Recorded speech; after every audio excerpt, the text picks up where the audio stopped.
can. Can you hear me? Brilliant. Yes, I can hear you great. Thank you very much. Right, I'm just going to pop you through to the studio, and you'll hear Russell doing his link, and then he'll come to you. Is that okay? Sure, that sounds great. Brilliant. Hold on there for me. Thank you. Okay. On audiobook, or indeed written form, or on Kindle, or come check me on the 31st or the 1st of November at the Hammersmith Apollo in London, in all my glory, ranting, doing blessings. You've gone mad. Have I? What's the what manner of madness? Do you think it's because I've been in America? 40-minute excerpt from a book that you read. It was about 3 minutes, Matt, and this is one of the great classics of literature. And the reason I read it is because some say Melville, and Moby Dick, in fact, were the first postmodern novel, as he was flitting between, like, literal stories of whaling, like, which he explains beautifully, and it feels sort of terrible and awful, but the sea as the perfect metaphor for consciousness. Also, the way he talks about spiritual and religious life is unbelievably complex. Duality of conscious, like, so land is like your normal life. Yeah. The sea is the dark reality underneath. Yeah, that's right. That's exactly what we're saying here, that we have an insular Tahiti of your own identity. This is me. Hi, I'm Russell. I don't like that. You stood on my toes. And then, but beneath it, you are held by limitless consciousness. And perhaps, Matthew, when you're saying, you know, talking about conspiracy theories and why we have them, the one reason I've thought that might be is because each of us knows that we are bobbing about like a little thimble on an ocean of your own anatomy. You're not controlling your respiratory system. You're not controlling your own organs. So there is some powerful force that's controlling everything that you don't have direct access to. And I think it's a sort of a troubling notion for people. So when something fits that template, like, oh, there's these people that are controlling everything, then I think it's appealing. My personal belief is if you want to know who controls the world, look at who's got the most money and then go, it's probably them. Or who the system works for. And like, oh, right, this system seems to be working well for these people. And then, like, it's probably them. But I don't, you know, the conspiratorial stuff, I'm sure there are conspiracies there are, that of are course. true. Yeah. And you wouldn't know if they were. Otherwise, there'd be no... I've said this since I was a little girl growing up in Sidcup. There'd be no such thing as top secret. They wouldn't have, like, top... You know, some of it is, oh, no, but the Russians mustn't know that. But a lot of it is, if people find out that's true, they're going to go mental. Yeah, They'll but then never when you let them get to, know. like, the Earth's flat instead of a globe, then that's... I mean, you couldn't even cover that up. It'll be a hard one to cover up, and I'd like to know the advantages of it. So we're going to actually find that out by talking to a man now called Mark Sargent. Mark published The Sky's the Limit, a book on flat Earth clues, in March 2016. He's also launched a Flat Earth Clues app and has his own YouTube channel under his own name with 9 million views. He grew up on South Whidbey Island, Washington. Mark started his career playing computer games professionally in Colorado, which I've been to, and it's nice. You've been there, haven't you? Yeah, wasn't that where you can't breathe very well? You can breathe well there, can't you? Isn't it a very elevated position in the oxygen? Is it elevated, mate, or is it flat as a pancake? Mark, you're on the line. How's it going, Mark? Could you hear us? We don't understand flat Earth theory. I can hear you, and thank you very much for having me. Oh, God, you've got a lovely voice. That's very beguiling. Well, I actually have my own little radio show that covers flat Earth. So tell us about flat Earth, because we actually don't understand it, and we're pretty open-minded, and Matt in particular is very susceptible to basically anything you want him to believe in. So what's the advantage of the flat Earth theory? You know, even if it were true, like, Sure. why would people deceive us into believing that the world was spherical? How does that? How is that advantageous? In fact, let me give you a quick 60-second breakdown, because your listeners are probably going, "Holy smokes! How is this even possible?" The short version is, and you'll appreciate this, Russell, is that all the world's a stage, and you, me, and everyone you know is on it, and that the United States and the Soviet Union figured it out in 1960. When they were looking for the borders, and they've been trying to keep it a secret ever since. But as far as why you would do it, because probably 1 in every 10 emails I get is why would you cover this thing up? What's the advantage of it? And there's three prongs to it. One is academic. So, like, let's say tomorrow the United Nations all of a sudden decides, like, oh yeah, by the way, you're living in a giant snow globe on somebody's desk, because that's really the type of dimensions we're talking about here. First off, academically, here's the reasons why you would keep this a secret, why you wouldn't tell anybody. First one is academically. Tomorrow morning, every astronomy and astrophysics department in every university ever would shut their doors automatically, and the remaining physical sciences, take your pick, geology, hydrology, biology, anything with an ology next to it, they would have to retool and rebuild from the ground up. That's academics right away. Second would be monetarily, economics. the world stock markets would have to shut down for at least a month because Hold on a minute. I'm sorry. Go ahead. Why? I mean, I understood that first bit, that it sort of undermines previously held academic opinion, Sure. which itself, though, was founded on the assumption that we began with the world is flat, it looks flat. Then Copernicus, Galileo, Endeavour, space missions, unless all of that stuff's I guess your idea is that none of that stuff is real or true. Yeah. But then what was the advantage in abandoning the initial position of the Earth is flat? It's not like, hold on a minute, let's tell everyone that Earth's round. We'll earn a few quid out of that. Then we'll go back to saying it's flat. You know what I mean? Like, there's no. I can't see a definitive. It's not like going, for example, other conspiracy theories like, JFK was murdered by the government and that's a way of manipulating power, or even more contemporaneous theories around sort of terrorism, for example. You sort of think, it's the manipulation of power and the management of populations. Right. This particular theory seems like sort of almost gleefully atavistic, and I can't see the advantage of it. Think of it this way: the institute, like the money bit. You said the money bit. Oh yeah, the money the bit. The world's flat, shut the stock exchange. You'll appreciate the third part more than the second part. You keep saying I'll appreciate it. Yeah, I know you will because I was listening as I was being muted. What you guys were talking about, which is economically. If everybody's in the same boat, you know how everything can, so many different little things can make the stock market jittery. It doesn't take much. I mean, honestly, if President Trump caught a cold tomorrow and they thought it was pneumonia, the market would start twitching. Imagine if all of a sudden you said, "Oh yeah, by the way, the world is not a globe like we've been teaching for the last 400 something years. It's actually a snow globe. It's a covered enclosed structure." The markets would go into absolute turmoil because they wouldn't know what to make of it. What do you do? Why? Because implicit in that is our entire reality is somehow constructed. That it's not an organic sort of planetary astronomical body, but some sort of construct like on that film, The Truman Show. Exactly. Right? Oh yeah, The Truman Show is exactly what we're talking about here. The Truman Show, if you kind of look at it from the outside. Jim Carrey, he's ahead of the curve, if you excuse the pun. I like that. Thing that's definitely not curved. Yes, I mean, if that structure was only 20 miles wide, how far out could you build this thing before you could hide an entire civilization in it? In Truman, it was easy. In fact, The Truman Show, the only reason it was even a movie is because of the production value failures. A spotlight falling down and the elevator screwing up, and where he finally discovered it. But if you built a structure that was... You like that film?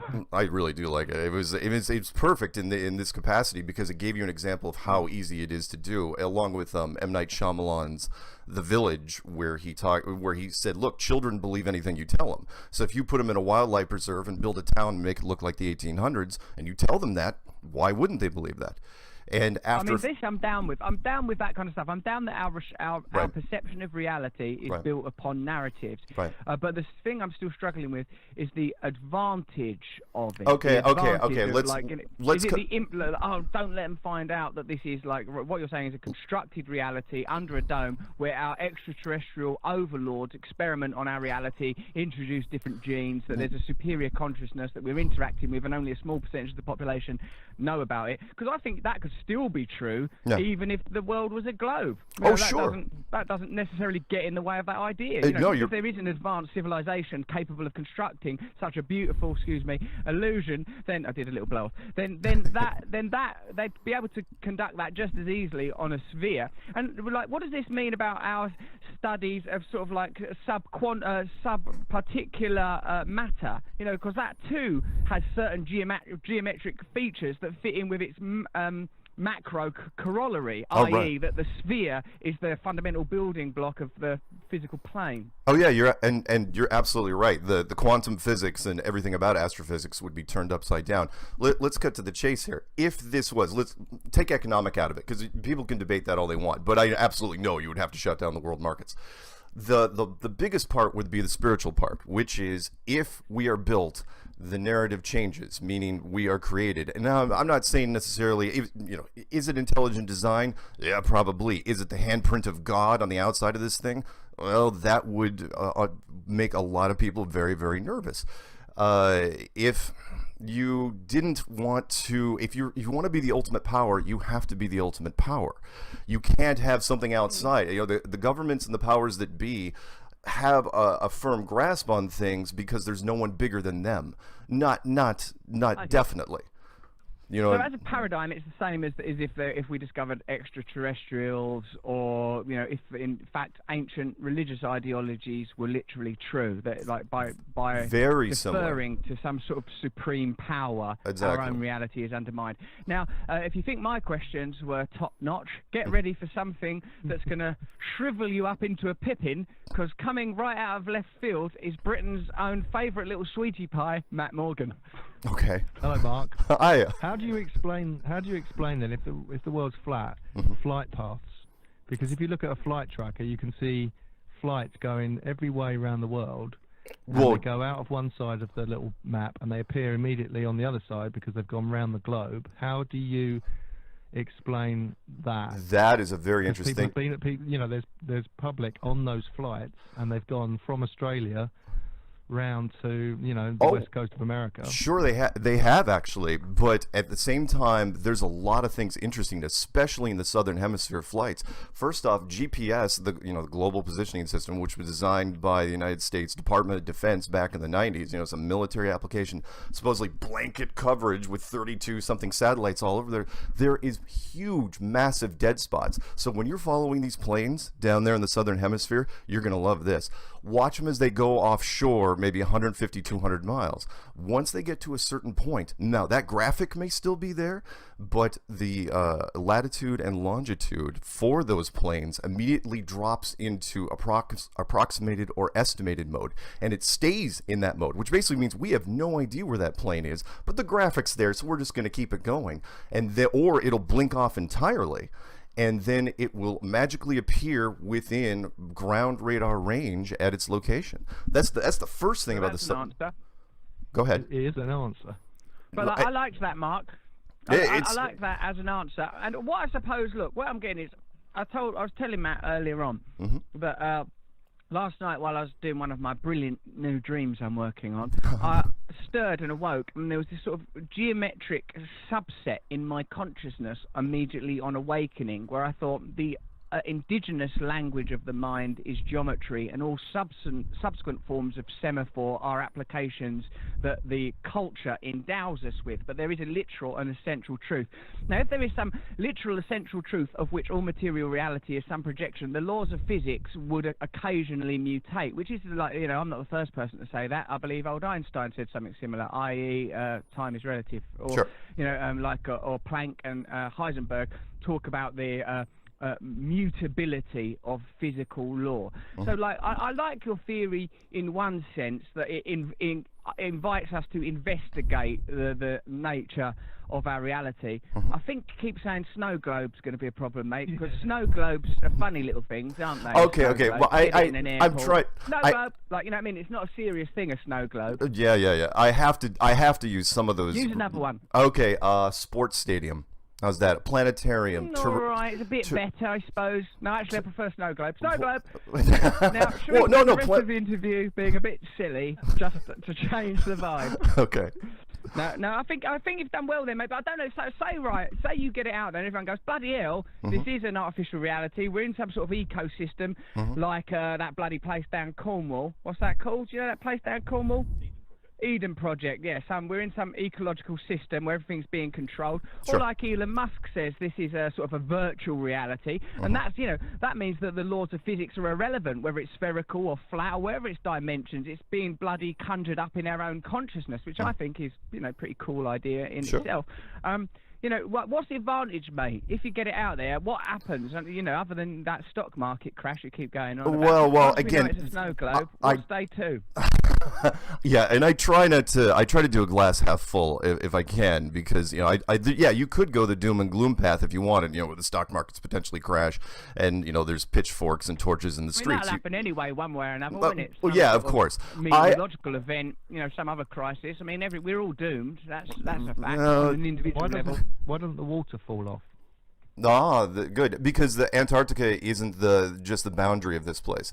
When every other continent looks pretty much the same. In fact, you want to know what it looks like from the top down, you're really looking at the UN flag. So if it's like a dinner plate, the UN flag stamped on top of it, the North Pole's at the center of it. But when you get to the outer edge, what you're looking at is basically Antarctica. So the Antarctic coastline, Antarctica as a continent, is just amazing, because it's about 200. No, we're talking not talking Games of Thrones, but it's 200 to 300 foot wall of ice straight up at the edge, and then once you get to the top of it, it starts sloping up really fast to about 14,000 feet, and most of the continent is above 14,000 feet, circles all around. So the water's not going anywhere. You're in a... What's underneath? What's underneath? If we dig down, what's underneath? That's a network of tunnels, a network of funnels, a funny little goblin guy. What's underneath? What's underneath? Tell us what's underneath, Mark Sargent. What's underneath? Not what's underneath you, not your undercarriage. I mean, what's underneath this dirty little disc we call snow globe? By the way, did you just write that just now, or did you have that before? That little song that you just sang? came out of my brain. Been working on that for many years. That's awesome. Me and her. Been waiting to meet someone called Mark Sargent. That's really, really great. Luckily. Oh, thank you, darling. Now, go on. What is underneath? Oh, yeah. What is underneath? That's a fantastic question, because when you do a cross-section, you open up any school textbook, and you look at the core of the Earth, you see those wonderful bands, red and orange and yellow and white, right? And I go, wow, those are really great. That's a really great cross-section. What happens... I'm sorry, go ahead. Cross-section. Cross-section. There could be, couldn't there? Is it not feasible, Mark? Yes. That within there would be a network very much like a honeycomb, and within each cell a fluid, and within each fluid a larvae, each one more symmetrical than the last majesty. Many were the long winter nights where your late father and I would scamper giddy as schoolgirls into the courtyard, our dressing gowns flailing behind us, heroic in their way, the moonlight glinting on our bare skin.